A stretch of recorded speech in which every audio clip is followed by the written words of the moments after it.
Hey everybody, it's me, the Library Lady. Thanks for tuning in to another great story with us today on What's the Story with me, the Library Lady. I am a former classroom teacher and elementary school librarian, and I love sharing books with you and helping you find great titles for your young readers, your middle-aged readers, and then even providing some activities and ideas on how you can use the book to kind of extend their learning and their interaction with the text. So thanks so much for tuning in. If you are new, make sure you click subscribe down there in the corner so you don't miss out on any great titles. Please feel free to share with friends or family, especially as school is starting up for many across the nation in the world. Then it's a great opportunity to get exposed and learn about some new books that you may or may not be familiar with. So definitely share this with friends and family.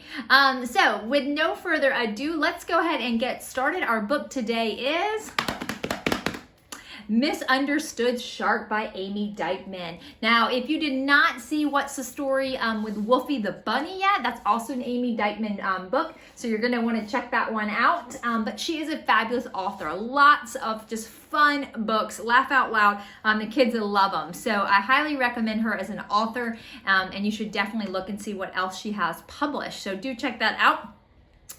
Misunderstood Shark was put out in 2018 by Orchard Books, and typically sharks, as you know, don't have a good rap, and he is trying to kind of overcome those misconceptions that people have. But can his charming smile and his witty personality really last, or will his true colors show? And you'll have to read to find out. So let's take a quick little book look, shall we?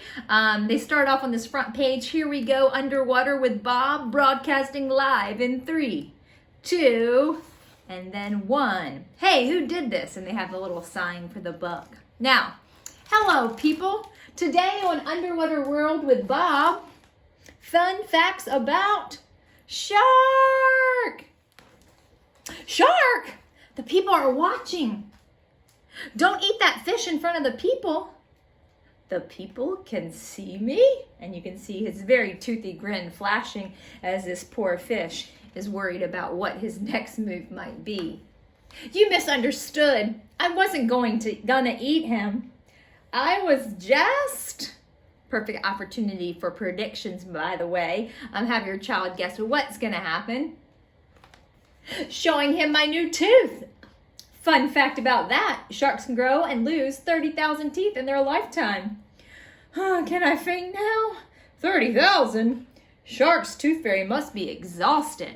And it actually does have a couple of sharks facts sprinkled in there. So as you can see, he goes through and he encounters different situations as this new show is being filmed. And again, will he be able to stay true to this idea that they are not going to be as bad or as dangerous as maybe people think, or will he actually then kind of show his true colors? So lots of fun things in the book. It's a great book.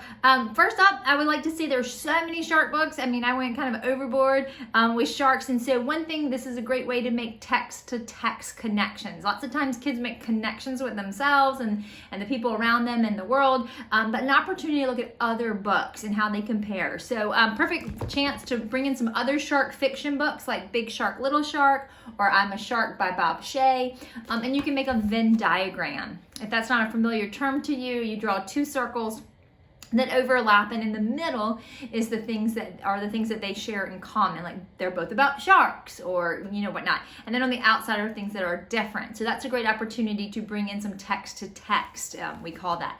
Again, even using fairy tales, I found the three little fish and the big bad shark, so perfect opportunity to pull that in. It's by Ken Geist and Julia Gorton, and you can have your child or your student kind of compare and contrast the 2 different stories.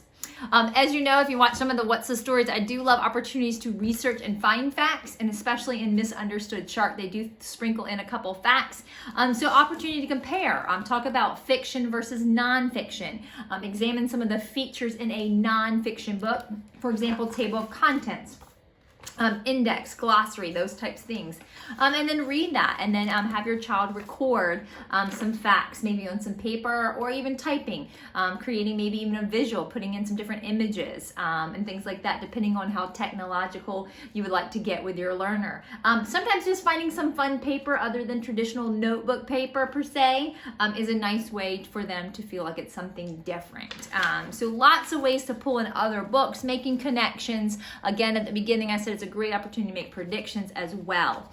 Lots of shark crafts are online. I recommend you check some of those out. Do a little Google search.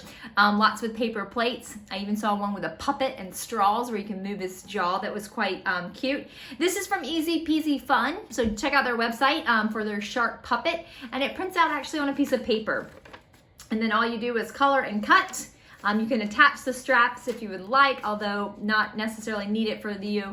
And then you can move your shark along, and you can retell a story this way, and you can just have some fun doing puppet play. So lots of great books about sharks. I hope you check some of them out. Kids usually do love the topic of sharks, and you can kind of tie that in with Shark Week that's happening this week. So thanks so much for tuning in. I hope that you check out Misunderstood Shark by Ame Dyckman, and have a great day. Happy reading.